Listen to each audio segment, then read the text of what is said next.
Señoras, señores, buenas noches, bienvenidos a una nueva entrega de 3356. Es un gusto reencontrarnos con ustedes como todos los martes y todos los viernes aquí en Televisión Nacional. Estamos arrancando.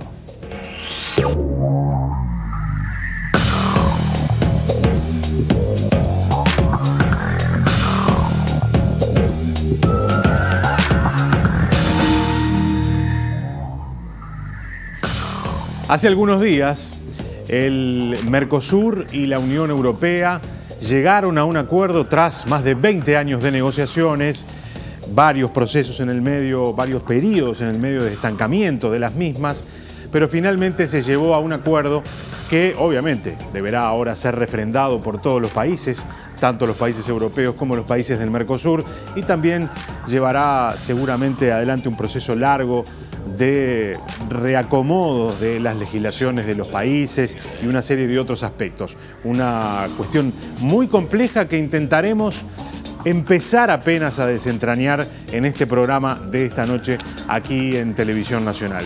Tenemos un informe que está dividido en dos partes. Queremos compartir la primera con ustedes.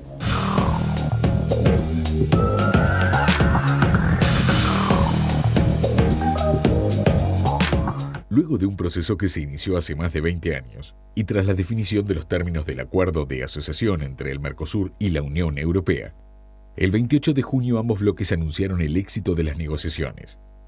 Las negociaciones tuvieron varias etapas, idas y vueltas e interrupciones prolongadas en lo que pasaron varios años sin ámbitos de discusión formal. Este último periodo de negociación se inició en 2016, luego de 3 años de interrupción de los ámbitos de discusión, y se extendió hasta lograr el anuncio de un documento de conformidad para ambos bloques. El resultado, según el informe de la Cancillería uruguaya, es un acuerdo amplio y equilibrado que comprende a 2 procesos de integración con un comercio recíproco total de aproximadamente $90.000 millones. La Unión Europea en su conjunto es el segundo destino comercial del Mercosur, así como también el segundo destino de las exportaciones uruguayas, solamente por detrás de China. Aproximadamente el 20% de nuestras exportaciones se dirigen a ese destino, colocaciones entre las que se destacan carne bovina, celulosa, madera, arroz, cueros, cítricos y miel. Según la Cancillería uruguaya, el acuerdo negociado es un instrumento amplio que mejora las condiciones de acceso a los mercados en el comercio de bienes y servicios,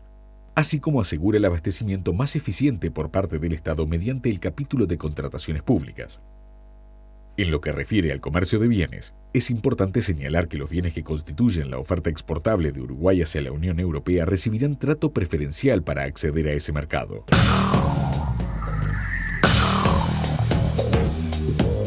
¿Cuáles son las características que tiene hoy el intercambio comercial entre los países de la Unión Europea y los países del Mercosur? ¿Y cuáles son las modificaciones a esa realidad de ahora? Vamos a verlo en la segunda parte del informe.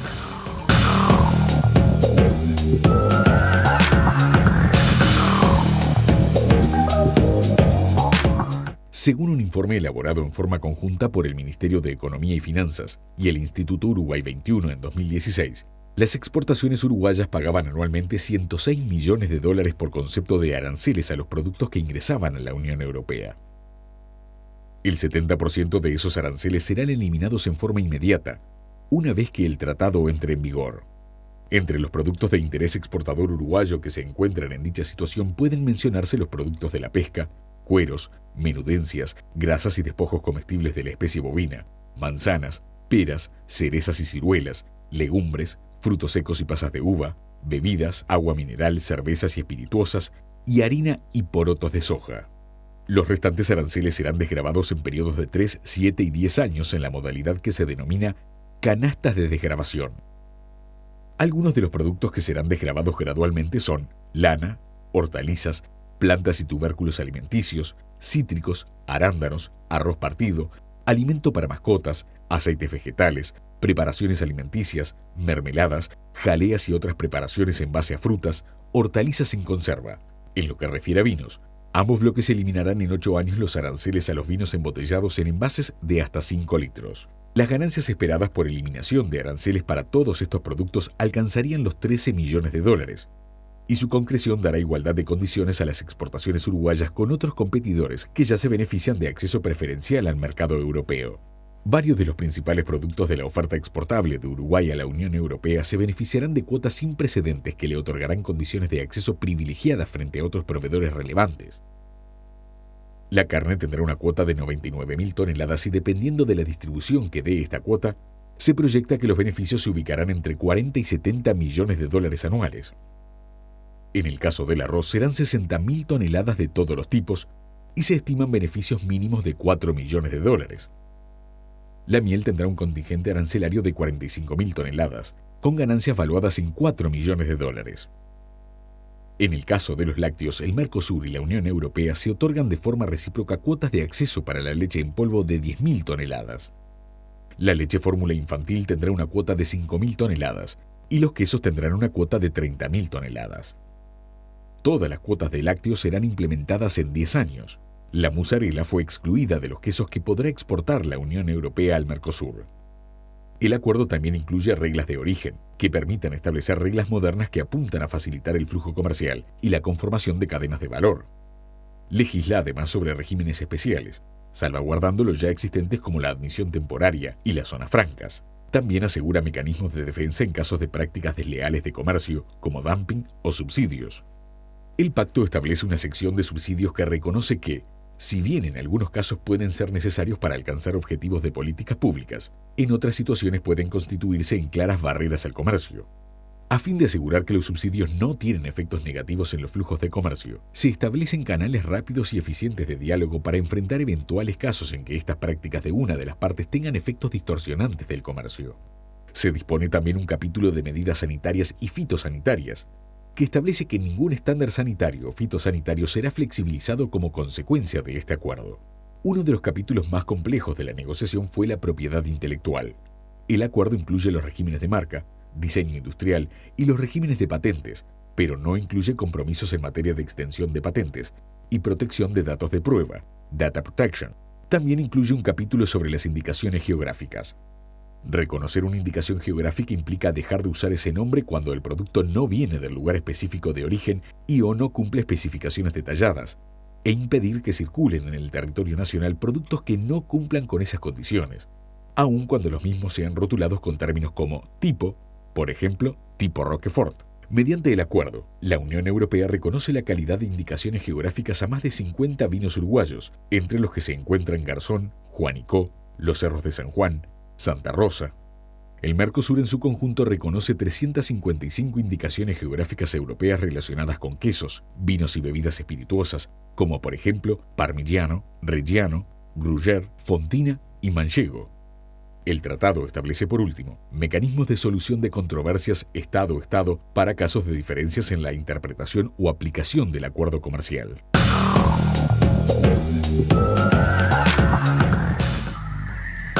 Hasta acá una puesta a punto muy somera de lo que es este acuerdo al que finalmente arribaron tanto los negociadores europeos y obviamente del Mercosur.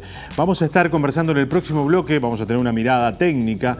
El doctor en economía Marcel Bayán nos va a acompañar, que es desde el año 2000 profesor titular de Comercio Internacional del Departamento de Economía de la Facultad de Ciencias Sociales. Y después una mirada, una perspectiva más política de este acuerdo. El diputado Gustavo Penades y el senador Rubén Martínez Huelmo. Hacemos la primera pausa y ya venimos.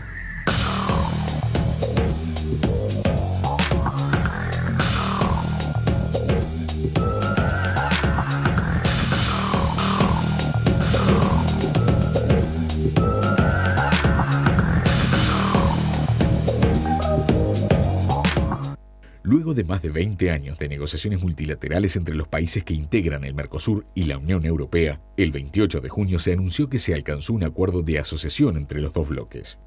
Hoy, en 3356, intentaremos comprender el alcance de este compromiso abordando los aspectos técnicos, económicos y políticos del mismo. Seguimos, señores. Obviamente es demasiado pretencioso pretender que en un programa descifremos todos los alcances que tiene un acuerdo de estas dimensiones, pero haremos un esfuerzo por lo menos por llevar a las líneas centrales que se han negociado durante todos estos años y a las que se ha arribado un acuerdo. El doctor en Economía, Marcel Bayat, nos acompaña esta noche, es profesor titular de Comercio Internacional del Departamento de Economía de la Facultad de Ciencias Sociales. Gracias por acompañarnos. Bueno, gracias por la invitación. Lo primero, y para ir como de lo más general bajando a lo más particular, un acuerdo de estas dimensiones, es extremadamente complejo, y lo primero que quería saber ¿es capaz un acuerdo de estas dimensiones de observar con claridad las asimetrías que tienen las economías de uno y otro bloque? Bueno, si el tratamiento de las asimetrías en materia de acuerdos comerciales está vinculado con el trato especial y diferenciado, te diría que no.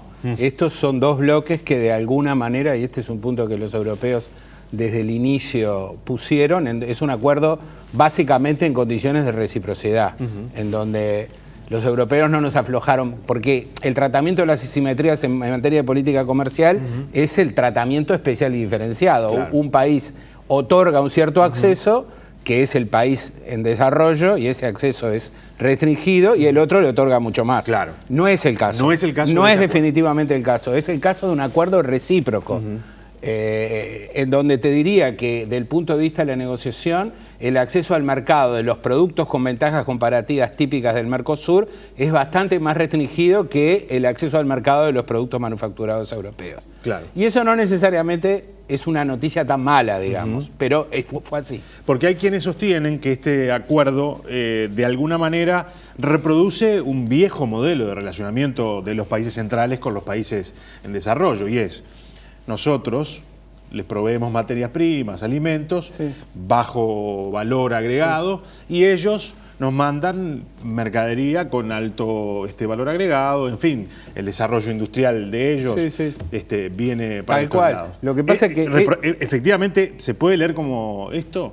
Es decir, lo que pasa es que ese es el status quo, digamos, el comercio de Europa con América Latina y con América del Sur en particular, con toda la América del Sur y con el Atlántico de la América del Sur, es un comercio del siglo XIX, es un comercio norte-sur, de manufactura por commodities. Es decir, una poca cantidad, una decena de productos concentran más del 75 o el 80% de nuestras exportaciones. Y eso lo produce la política comercial.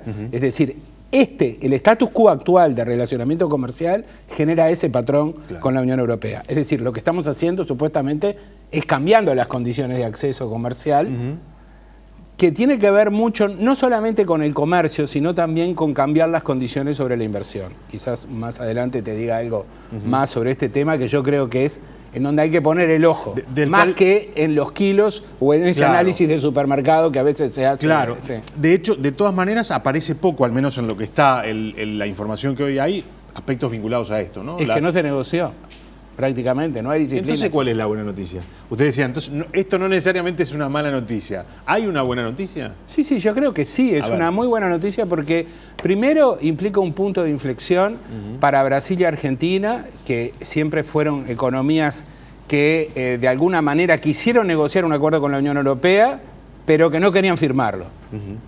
Es un poco contradictorio lo que digo, pero eso era el estado de cosas, por eso duró 20 años. Hubo intenciones de negociar como señal, pero no hubo nunca voluntad política, como ocurrió este año, para suscribirlo. Y eso tiene que ver con que Brasil y Argentina, en particular Brasil, es una de las economías emergentes más cerradas del planeta, las más cerradas del planeta. La estructura del arancel externo común, que sobrevivimos porque lo perforamos, es una estructura totalmente fuera de época, los niveles arancelarios y el escaneamiento arancelario que tiene. Entonces, haber tenido la suficiente voluntad política por parte de los países del Mercosur para suscribir este acuerdo implica que esto va a estar seguido de otros cambios de política comercial en estos países. Y es ese efecto dinámico, no entre otros. No necesariamente con la Unión Europea. El acuerdo con la Unión Europea hay que mirarlo no solamente con la Unión Europea, sino con lo que va a ocurrir con el resto del planeta. Porque ¿cuál es la originalidad o la particularidad que va a tener Europa ahora en el Mercosur? En un mercado tan relevante básicamente por Brasil y Argentina, que le suma un poco, va a entrar en condiciones preferenciales en relación a todos sus rivales exportadores del planeta. Y eso es la primera vez que Europa lo va a poder tener, si es que el acuerdo se termina de ratificar. Hay obviamente un riesgo político que nos podemos referir a él después, de que esto que se terminó de acordar negociado finalmente se ratifique, pero si eso ocurriera, lo que va a ocurrir es que, y que ya está ocurriendo en estas semanas, ¿cómo va a ser el relacionamiento con Estados Unidos, con Canadá, con los países de la Unión Europea de Libre Comercio, con Corea, con Japón, con la propia China? Porque todos esos países que venden bienes de capital, insumos de alto contenido tecnológico, van a estar en condiciones discriminadas con Europa en esta región. Claro. Y eso es algo de mucho valor para Europa, porque es la primera vez que lo va a tener. Todos los acuerdos que Europa tiene de libre comercio con el resto de los países de América Latina siempre los suscribió después que Estados Unidos. Chile, México, Centroamérica, Perú, Colombia, siempre Europa reaccionó a... Es lo que se conoce como el efecto dominó del regionalismo, ¿no? Y algo parecido nos puede pasar a nosotros, digamos, que al surgir posibilidades nuevas a partir de este acuerdo. Yo te diría, más que puede pasar, ya está pasando. Ajá. Porque es lo primero que pasa. El canciller dijo que inmediatamente que anunció el acuerdo, ya también anunció que estaba negociando con otros países acuerdos similares. Claro, eso es, pero es que aparte cambian las condiciones de negociación en esos otros acuerdos. Esos acuerdos ya venían, pero el interés, los incentivos y por lo tanto la posición negociadora de la región mejora. Y eso con respecto a los gobiernos, pero también hay cosas para decir del mismo tenor respecto a las decisiones privadas. Usted decía, más allá de mirar los efectos que puede tener esto en materia de la góndola, ¿no? Porque efectivamente acá hay intercambio de productos, cuotas que se abren, algunas que se cierran, en fin. ¿Cuáles son los aspectos centrales que tiene entonces, sin ser esto, que sería un reparto de, digamos, de toma y daca, ¿cuáles son los aspectos centrales que tiene este acuerdo? Entonces, mirándolo con una perspectiva más amplia, que no sea solo la comercial estrictamente. Sí, lo comercial importa, pero es decir, importa y no vale, no es que esté mal hecha la cuenta, no vale 100 millones de dólares, porque todas esas cuentas son estáticas y lo que tenemos que hacer es mirar básicamente los efectos dinámicos que va a tener esto. Y los efectos dinámicos tienen que ver con que esta es una región del mundo con ventajas comparativas muy grandes para la producción agroalimentaria. Sin embargo, en esa producción vendemos commodities y los europeos... venden alimentos, pero venden toda la cadena de los alimentos. Es decir, uno de los primeros, puede ser que esté de modé, pero ahora, porque esta cifra la digo de memoria, pero para mostrar, uno de los primeros exportadores de café instantáneo del planeta es Alemania. Y en Alemania no crece una planta de café, ¿no? Eso lo digo para ilustrar que la industria alimentaria es un sector muy relevante, que esta región tiene condiciones globales para desarrollar y que la asociación con la Unión Europea puede implicar una dinamización, ¿no? ¿Por qué? Porque los europeos pueden, en lugares en donde tienen rivalidad, en vez de vendernos a nosotros lácteos, pueden venir a producir productos lácteos acá para exportar al planeta. Y digo la industria láctea porque la industria láctea está en el corazón de la industria agroalimentaria. Pero, entonces, sin embargo, usted decía que no hay en este acuerdo al menos, o en lo que se ha conocido, capítulos que permitan esto, ¿no? Que capitales de europeos se instalen y... Queda bajo las condiciones unilaterales que cada uno de los países tiene para la inversión, que son distintas en los países del Mercosur. Y uno de los países pequeños en ese sentido están bastante mejor posicionados, porque no hay disciplina sobre la inversión, básicamente porque Brasil y Argentina un poco menos, pero también no son países que estén en condiciones de establecer compromisos domésticos sobre disciplina sobre la inversión sin tener que cambiar su legislación doméstica de manera dramática. En cambio, Uruguay es un país que tiene una ley de inversiones, tiene como 30 acuerdos de protección recíproca de inversiones, tiene un acuerdo de nueva generación con Estados Unidos, acaba de ratificar uno recientemente con Japón. Y eso lo puede hacer porque su legislación doméstica se lo permite. Y porque las economías pequeñas tienen que ser amables con la, con la inversión extranjera, es decir, tratan de tenerlo. Entonces, en ese sentido, hay una ventana de oportunidad para las economías pequeñas en el Mercosur para aprovechar con velocidad estas oportunidades potenciales que el acuerdo genera o podría generar. Claro, ahora que usted pone esto arriba de la mesa, las diferencias que tendrán los impactos de este acuerdo en las economías más chicas y en Argentina y Brasil, he leído algunas manifestaciones de los sectores industriales argentinos, por ejemplo, que ven con bastante malos ojos este acuerdo, ¿no? Hay algunos problemas que enfrentarían, según se señala, que son muy importantes. Por ejemplo, dicen, la industria automotriz europea va a ingresar al mercado argentino y al mercado brasilero en las mismas condiciones que, digamos, que lo que produce la industria automotriz argentina y brasileña. Eso, dice, los pone en una desventaja comparativa brutal, ¿no? Sí. Yo creo que ese discurso nosotros no tendríamos ese problema. Ese discurso es muy parecido al que hacen los agricultores franceses y europeos en relación al enorme acceso al mercado que le dieron los europeos al Mercosur, que no es tal. Es decir, los sectores que viven de la protección siempre sobrereaccionan a estas cosas para defender el status quo. La industria automotriz en el Mercosur es una industria naciente, lo que se llama un infant industry, con políticas de industria naciente de hace medio siglo. Es decir, que son... Y la ventana de tiempo que tienen para reciclarse, creo que son 7 años hasta que empiezan, es una ventana de tiempo lo suficientemente importante para hacerse la pregunta de que si en 7 años van a existir automóviles a combustibles fósiles. Es decir, que la industria automotriz se va a tener que transformar, no por el acuerdo Unión Europea-Mercosur, se va a tener que transformar porque el tiempo no para, es imposible detener los cambios y la dinámica de la transformación. Pero el acumulado de la industria automotriz europea y el acumulado de la industria automotriz de esta parte del mundo, digamos, es incomparable.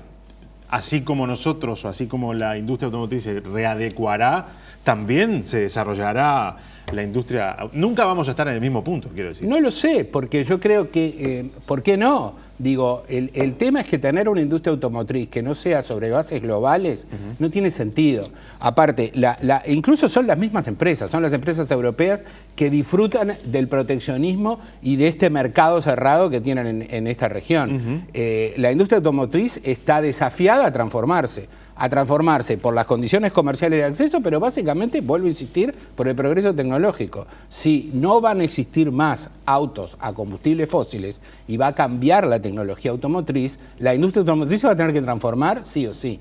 Entonces, esa perspectiva de querer mantener el estado de cosas, entiendo de que es una perspectiva no verosímil, digamos, imposible. Es una perspectiva que básicamente lo que busca es algún tipo de compensación durante el periodo de transición, pero transformarse va a haber que transformarse. Claro. Hay algunos otros aspectos del acuerdo que son interesantes. Tiene que ver con el gran capítulo de la propiedad intelectual, ¿no? Y las patentes.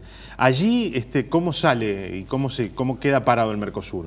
Teniendo en cuenta que hay algunos aspectos que, por ejemplo, el Uruguay no lo tocan porque toda su legislación ya está adaptada. A ver, para decirte lo general de esto es que para que el acuerdo se pudiera firmar se bajaron las ambiciones liberalizantes en muchos aspectos, ¿no? Y en particular en materia de disciplinas. La única disciplina o política complementaria en donde hay una ambición más liberalizante es en compras gubernamentales. En propiedad intelectual, no, definitivamente no. Ahí hay un problema para la industria nacional de estos países, ¿no? Por el acuerdo compras estatales, claro. No, en el tema de las compras estatales se eliminaron las reservas de mercados. Otro aspecto bastante importante tiene que ver con la reserva de carga de transporte internacional. Yo creo que en ese sentido, yo creo que eso fue lo que se dio. Los textos no están abiertos. No. Lo que yo conozco son los resúmenes y algunas conversaciones bilaterales que tuve con algunos de los protagonistas que participó en la negociación. Entiendo de que Argentina y Brasil liberalizaron, eliminaron las reservas de carga de transporte internacional. Esto era algo muy ambicioso un requerimiento muy ambicioso para la Unión Europea, y la Unión Europea como contrapartida bajó sus niveles de ambición en propiedad intelectual. Y ese fue un poco el equilibrio. Y después el otro aspecto que es muy importante y muy importante para Uruguay, y lo quiero destacar, es el tema de que es un poco técnico, pero voy a tratar de explicarlo. Tiene que ver con que se admite la generación de origen utilizando regímenes especiales de comercio. Claro. Estaba en el resumen que ustedes hicieron y tiene que ver con que nosotros vamos a poder seguir funcionando con la admisión temporánea, incluso con las zonas francas, como mecanismo para localización de inversiones, y si cumplimos con las reglas de origen, es decir, marcamos origen Mercosur, vamos a poder vender a Europa. Y esto tiene otra implicancia dinámica que para mí es la más importante y es, yo creo, en lo cual los europeos deben estar trabajando hoy y hay que verla desde antes. Y es que tiene que ver con que Europa va a quedar en condiciones de tener zonas de libre comercio con prácticamente toda América Latina. Y a su vez, los países de América Latina entre sí tienen zonas de libre comercio entre ellos. Claro.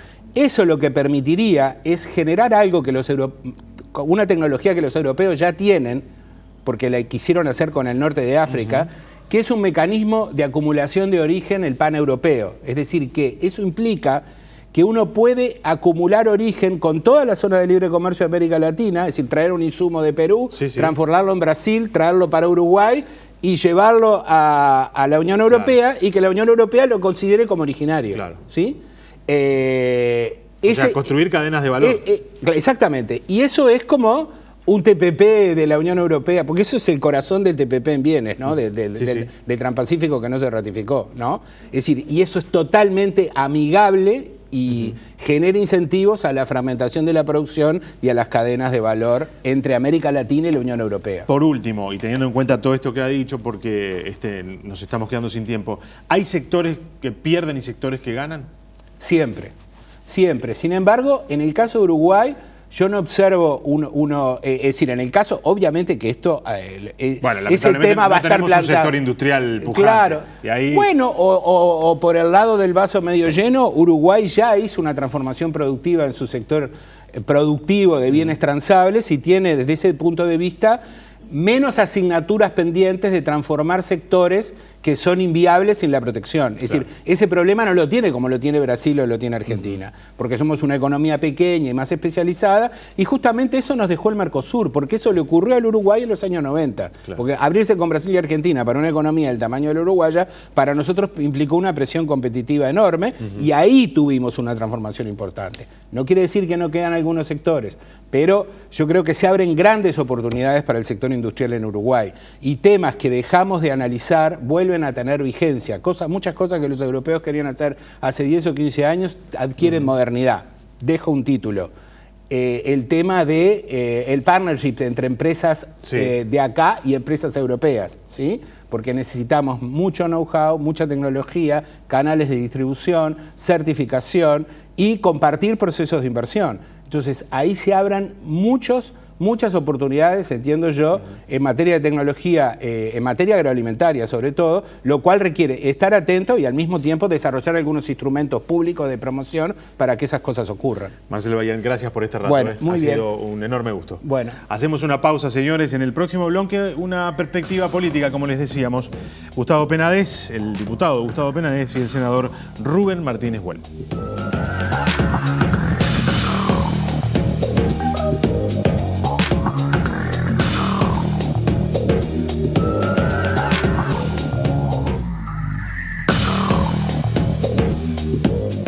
Seguimos, señores. Es un gusto recibir al diputado Gustavo Penades. Gracias. Un gusto, como siempre. Como siempre, Rubén Martínez Huelmo, gracias por acompañarnos. Un gran gusto estar contigo. A ver, recién ustedes escuchaban a Marcelo Bayán. Lo primero, y también como para ir de lo más general, ¿es para festejar este acuerdo? Es una buena noticia. Para mí también es una muy buena noticia. Es una buena noticia. Es una buena noticia por varios motivos. El primero, porque ha habido un cambio en la conducción de la política exterior del Mercosur, producto del cambio en dos gobiernos, el argentino y el brasilero, que le dieron un impulso a esto y se alinearon con lo que desde el Uruguay se venía reclamando desde hace mucho tiempo en la apertura del Mercosur al mundo. El segundo, porque esa apertura se hace nada más ni nada menos que con el bloque más importante, una de las tres economías más grandes del planeta, que es la de la Unión Europea. El cuarto, porque le impone al Mercosur un dinamismo y una audacia que el Mercosur había abandonado cuando abandonó el Mercosur comercial de intercambio por el Mercosur político, que bastante dolor de cabeza nos trajo en la última década. Y por último, porque creo que nos abre la oportunidad de otros acuerdos con otras economías del mundo que van a empezar a ver a la economía del Mercosur como atractiva, porque entre otras cosas va a poderse comercializar de manera distinta con la Unión Europea. Y todas estas cosas creo que a una economía y a una realidad como la uruguaya la van a beneficiar. Senador, ¿en el mismo sentido? Para mí es muy importante. Y es muy importante porque desmistifica eso que decía Penades precisamente de un comercio exterior político, ideologizado. Es decir, el gobierno de 20 años que tiene este acuerdo, este trabajoso acuerdo, 15 años han sido operando para perfilarlo y concretarlo. Obviamente que ese empuje final se dio del 2016, como se decía en la apertura, pero nunca cejaron estos gobiernos de bregar por concretar este acuerdo. Más bien fue la Unión Europea la que buscaba vericuetos y dengues y perendengues para oponerse a la concreción de este acuerdo. Por lo tanto, me parece que es un logro importante y lleva a que el gobierno lo pueda exponer como una búsqueda, yo diría, en el plano económico de justicia. Porque esto no es solamente para los empresarios, sino que también es para miles y miles de trabajadores que se van a ver beneficiados, porque lo que se va a aportar aquí, el intercambio que surge, es el trabajo nacional. Y ahí están, por supuesto, los empresarios, los inversores, y nada más ni nada menos que toda la masa de trabajadores, que son miles en el Uruguay, y que se van a ver beneficiados por estos aspectos tan importantes para el comercio. En Uruguay todavía los actores, digamos, el sector industrial, el sector agropecuario, no se han manifestado del todo. Imagino que los uruguayos en ese sentido somos cautelosos, estudiamos, vemos cuáles son las posibilidades. Sin embargo, desde otros países del Mercosur, pienso fundamentalmente en Argentina, rápidamente muchos sectores han salido no a cuestionar, pero sí a poner alguna luz de alerta sobre el acuerdo. Fundamentalmente los sectores industriales. Y como decíamos en el bloque anterior, Uruguay tiene un desafío y una ventaja, que es que tiene sectores industriales más chicos y en algunos sectores que además impulsarían el comercio con la Unión Europea, pero en los países como Argentina y Brasil, donde por ejemplo tienen una industria automotriz poderosa, si comparamos con la incipiente industria automotriz uruguaya, ahí hay problemas graves que se plantean, ¿no? A ver, primero que nada, esta es una buena noticia, todavía falta un tranco muy largo para transitar, ¿no? No exento de dificultades. Recién se avanzó sobre la primera etapa, falta una segunda etapa que es la etapa del acuerdo, una tercera etapa que es la de la ratificación parlamentaria, o sea, estamos hablando de por lo menos 2 o 3 años para adelante de procedimientos, algunos de ellos enmarcados en contextos políticos desafiantes. La Argentina tiene elecciones este año y hay sectores políticos de la Argentina que se oponen, como se opusieron en el pasado, a avanzar sobre acuerdos como estos, más precisamente el kirchnerismo y algún sector del justicialismo. En el Brasil se pudo avanzar sobre esto, producto, entre otras cosas, de un cambio de signo en los gobiernos del Brasil y de la Argentina. Eso por un lado. Por el otro lado, es verdad, hay sectores que en la Argentina y en el Brasil se van a tener que ayornar. Usted hablaba del sector automotriz. Recién se lo decía aquí el anterior invitado.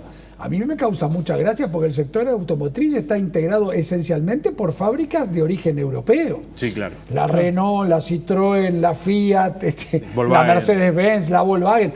Así que entonces, acá no estamos hablando de marcas, de la defensa de la industria nacional como un elemento de marcas. Estamos hablando de un ayornamiento que va a permitir un desarrollo que ojalá nos traiga a los consumidores beneficios y que genere más trabajo, que es lo que sin lugar a dudas se va a obtener con este avance. Sin embargo, en la primera reunión que tuvo el ministro de Hacienda brasileño, Pablo Guedes, con la Unión Industrial de San Pablo, textual, el libre comercio podría significar la desaparición de la industria automotriz en este país.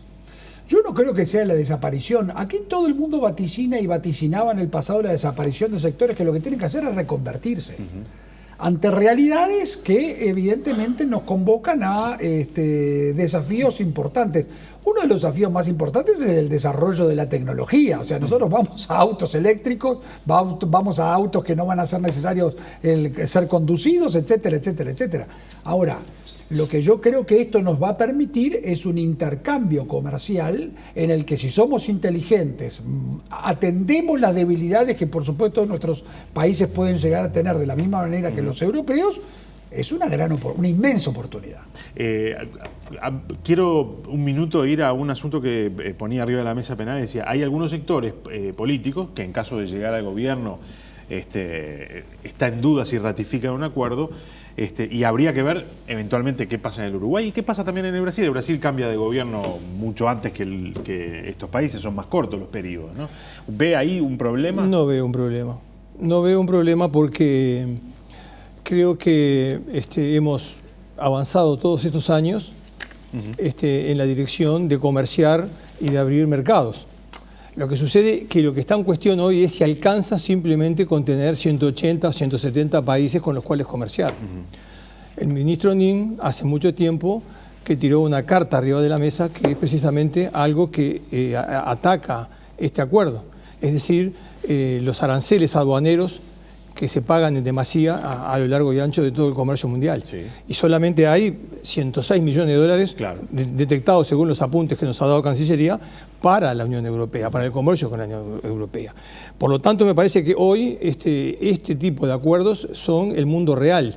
Es decir, hay una superación del simple comercio bilateral y simplemente ya podemos decir que está muy bien planteado con la comercialización de todo esto en el bloque, en el marco del bloque con otro bloque, que es lo que se viene. Hace poco acá en el Parlamento estuvieron una delegación china con el fenomenal acuerdo que tienen los chinos, que es la famosa ruta de la seda. Sí. Es decir, y en ese mundo es en el cual nos tenemos que mover, no hay otra alternativa. Algunos problemas que algunos actores han detectado de este acuerdo. La obra pública. En las licitaciones nacionales de compra de servicios y bienes por más de determinados montos, dejará de regir la ventaja de las empresas nacionales y, por ejemplo, una empresa europea podrá licitar en las mismas condiciones con una empresa nacional en las compras del Estado. Ahí hay problemas para las empresas nacionales. Bueno, no sé si hay problemas, hay desafíos. De la misma manera, eso se va a poder dar en Europa. Y entonces nosotros nos podemos presentar también allá. O sea, esto va a requerir de mucha audacia. Y va a requerir de mucha asistencia de parte del gobierno y del Estado para proteger en la medida que podamos. Ahora, la protección en el siglo XXI no es en base a aranceles ni a economías cerradas. Eso ha quedado demostrado. Eso es lo que ha generado en los países, es retroceso, es atraso, es pobreza, es falta de trabajo. Lo que tenemos que tratar de hacer es justamente todo lo contrario, es abrirnos. Y en ese sentido, por supuesto, teniendo los cuidados, por ejemplo, en este tratado yo creo que tenemos que tener mucha atención con la industria del queso en el Uruguay. Sí. Esa debe ser muy cuidada. La industria láctea en general. La láctea en general y el queso en particular. Bueno, ahí creo que el Estado tiene que ya empezar a trabajar. El otro día el subsecretario de Economía decía, tenemos que esperar a la firma del acuerdo para ver qué pasa. No, hay que empezar a trabajar ya. Porque el ejemplo más claro fue cuando ingresamos al Mercosur, la sentencia de muerte sobre la industria vitivinícola uruguaya. Y gracias a su reconversión, hoy la industria vitivinícola uruguaya es reconocida mundialmente. Bueno, eso tiene que pasar también en el sector lácteo y en todo lo que implique compras, venta de servicios. Por supuesto que vamos a tener nuevos desafíos y esos nuevos desafíos tenemos que ser más competitivos. Ahora, no nos podemos quedar simplemente con creer que el desafío que tiene el Uruguay es la firma de tratados. Hay que bajar el costo país, hay que bajar el costo del Estado, hay que bajar el costo de la energía, de los combustibles, para hacer mucho más atractiva la inversión en nuestro país. En ese sentido, ese es un debe que se tiene y sobre el que vamos a tener que trabajar. Solamente creyendo que con un tratado como el que estamos analizando la noche de hoy va a caer sobre nosotros el cuerno de la abundancia, eso no va a suceder. Más allá de estos asuntos que apunta Penades y que efectivamente son un desafío, los de los costos, los subsidios a la producción agrícola europea no caen con este acuerdo, ¿no? En todo caso, se eliminan las subvenciones a las exportaciones, pero los subsidios siguen. Y allí también hay una desventaja importante, más allá de los costos que pueda llegar a tener el país, sobre lo que el Estado pone, ¿no? Yo creo que, como dijo Bailán al comienzo, esto no puede ser observado desde una mirada estática. El tema es que se empiece a funcionar. Yo creo que allí, como no es una cosa estática, esto va a tener un desarrollo. Porque ahora el asunto es de vaivén. Es decir, no creo que haya ninguna producción uruguaya, y me refiero, por ejemplo, a los lácteos, que tenga una espada de Damocles que lo liquide de futuro. Creo que aquí va a haber reconversiones y también va a haber acceso a Europa desde la producción láctea del Uruguay. Es decir, Europa también está buscando algún tipo de giro sobre su captación de materias primas. Y por lo tanto, eso también puede, como bien decía Bailán, que estoy totalmente de acuerdo con eso, es decir, puede haber desde aquí un rebobine, un reenganche con nuevas industrializaciones y nuevas tecnologías aplicadas sobre todo en la cadena agroalimentaria. Por lo tanto, este es un comienzo. Me parece que eso tenemos que tenerlo muy en cuenta. Lo decía el otro día el presidente de la Cámara de Industrias, en un reportaje que le vi el sábado, el domingo, que precisamente esto no puede ser analizado de manera, yo diría, estática, sino que tiene que ser dinámica la visión y al mismo tiempo tener audacia. Audacia porque se abren muchas oportunidades y eso la gente especializada, el exportador, el comerciante, el industrial, lo va a poder ver de inmediato. Los productores agroganaderos tenían algunas expectativas mayores con respecto a las posibilidades, ¿no? Hablaban de 400.000 toneladas adicionales a la cuota Hilton, a la cuota Hilton. Sin embargo, estamos en una cuarta parte de eso, ¿no?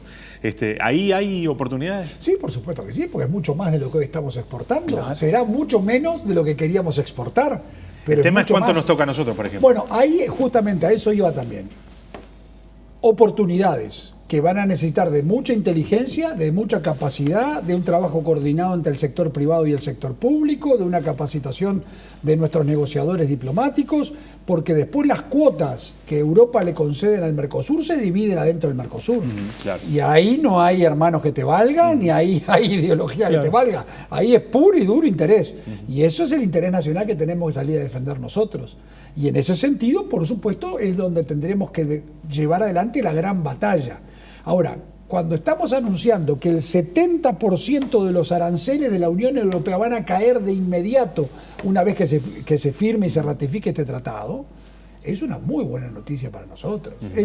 Después de casi 20 años de existencia del Mercosur o más, es el primer tratado en serio que el bloque ha logrado obtener en su existencia. Claro, con otros bloques, ¿no? Exacto, claro. Sí, con uno de la envergadura de la Unión Europea, porque no podemos hablar de... Ahora, lo que tenemos que darnos cuenta es que es una oportunidad.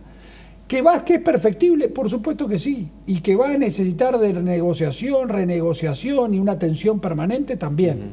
Ahora, creo que nos obliga a estar a la altura de los desafíos y desde el Estado ser conscientes que lo que tenemos que hacer es provocar al sector privado, ayudarlo, asistirlo para que pueda competir. En este sentido hay algunos asuntos que a mí me preocupan y seguramente preocupan a todos. El ministro de Economía brasileño, cuando asumió, dijo que a él no le importaba, no le interesaba el Mercosur.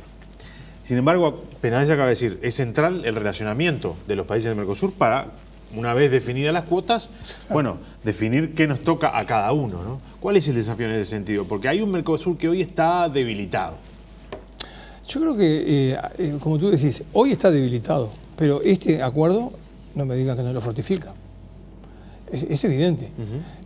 Yo digo, me parece a mí que las opiniones individuales en los sucesivos gobiernos, sea de Brasil, de Argentina, de cualquiera de los socios del Mercosur, son cosas que son de circunstancia. Lo que está siempre permanente ahí, que se le ha dado el acta de defunción infinidad de veces, es el Mercosur. Porque vamos a decir la verdad, mirando del 91 para acá, ¿cuántas veces se le dio el acta de defunción al Mercosur? ¿Cuántas veces se dijo hay que golpear la puerta e irnos? ¿Cuántas veces se dijo hagamos un TLC con Estados Unidos porque el tren pasa una sola vez? ¿Cuántas veces se dijo? Y sin embargo, el Mercosur está ahí. Y sin embargo, Brasil también ha aprendido que sin el Mercosur no es tanta cosa en el mundo. Y eso también es cierto, porque más de una vez yo he escuchado en los gobiernos sucesivos de Brasil amenazas con que Brasil tenía que negociar con la Unión Europea solo, per se. Y sin embargo, eso no da resultado. Es decir, la idea del bloque del año 91 y la génesis del 85, aquel pacto de Sarney-Alfonsín, es lo que, aún con defectos, marca el rumbo para la región. En el mundo de hoy, jugar solo por la punta no sirve. Claro. A ver, yo creo que tenemos que destacar algo que parece bastante contradictorio en cuanto a las posiciones públicas que algunos sectores políticos del Uruguay han tenido para con el gobierno recientemente electo del Brasil.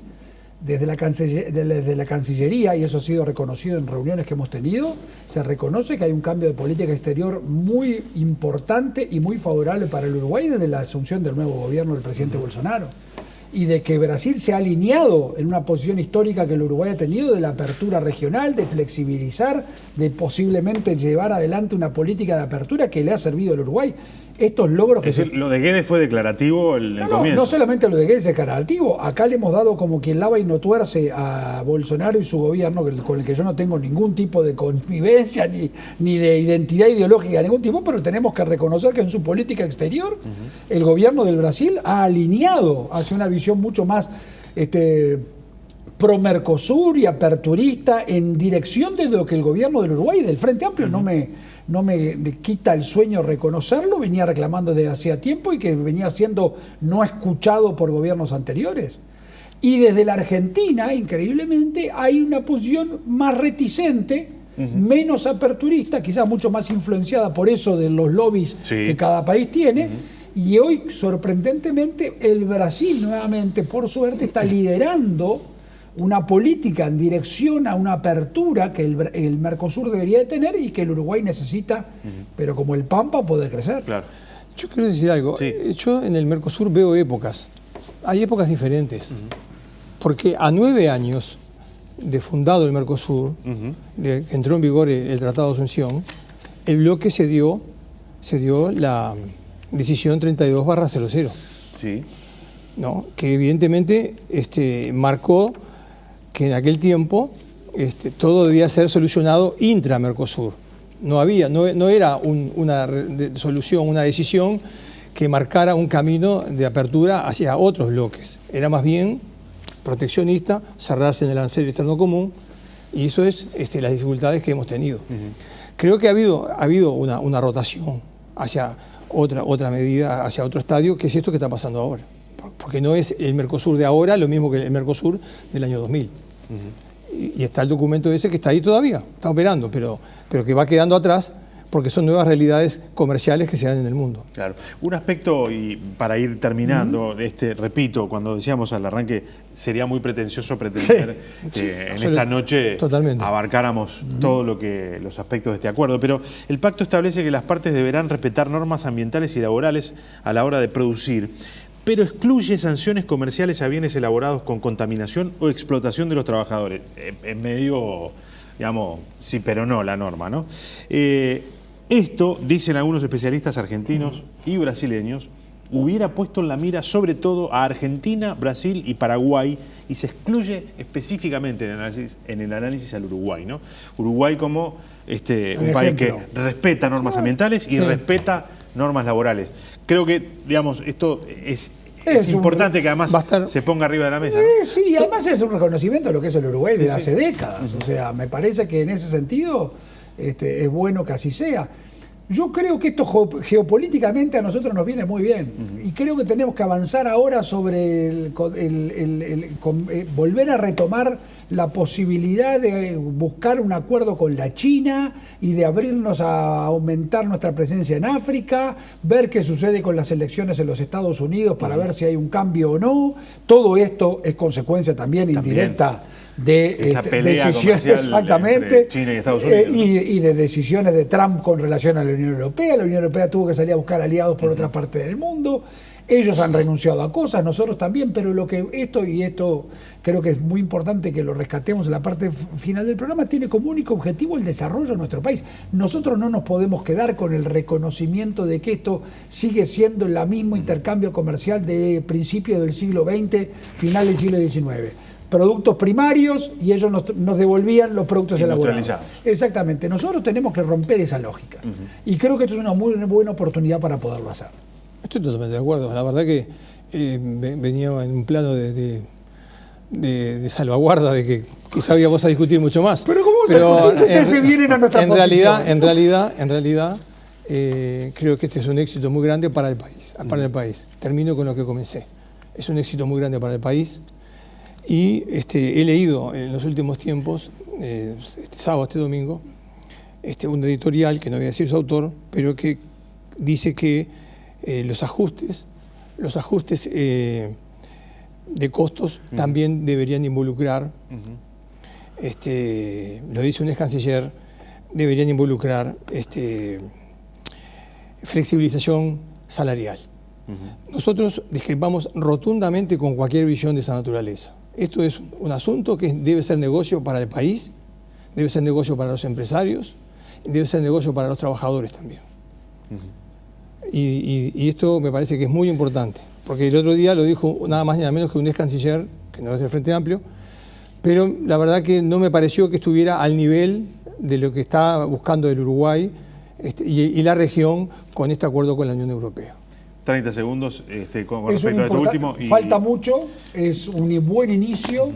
Yo lo que quiero comprometer en la noche de hoy es que el senador Martínez Huelmo, que sin lugar a dudas va a ser legislador en el gobierno que viene, nos dé que comprometa el voto y su voto para ratificar este tratado, porque lo que evidentemente aquí también podemos poner de manifiesto es que en el pasado este tipo de tratados ha tenido inconvenientes a la hora de ser tratado en el Parlamento por reticencias en su bancada parlamentaria. Como él es un senador muy serio en su trabajo y seguramente va a volver a hacerlo en el próximo gobierno, que será de otro signo político, Dios mediante, lo que vamos a tratar es de comprometer su voto para que este tratado sea rápidamente aprobado. Sí, cortito. Mi voto va a estar, por supuesto, pero hay que reclamar el derecho de los partidos a discutir esto, porque esto no se va a discutir en el Parlamento. Los partidos también deberían, por lo menos el Frente Amplio así lo hace, en sus comisiones de asuntos internacionales, en sus plenarios, discutirlos. No es un tema de elites, es un tema de abajo también que discutir. Gracias a los dos. Una breve, digamos, sobre lo que decía usted. En realidad será el pueblo el que lo decida. Por supuesto. No, digo porque lo interesante es eso. Pero como usted decía, gracias a Dios, yo creo que va a ser, pase lo que pase, va a ser el pueblo, sin lugar a dudas va a ser el pueblo. Siempre el pueblo. Gracias por haber venido. Pero el voto está. Parece que sí. Eso es bueno. Señores, nos reencontramos con ustedes el próximo viernes.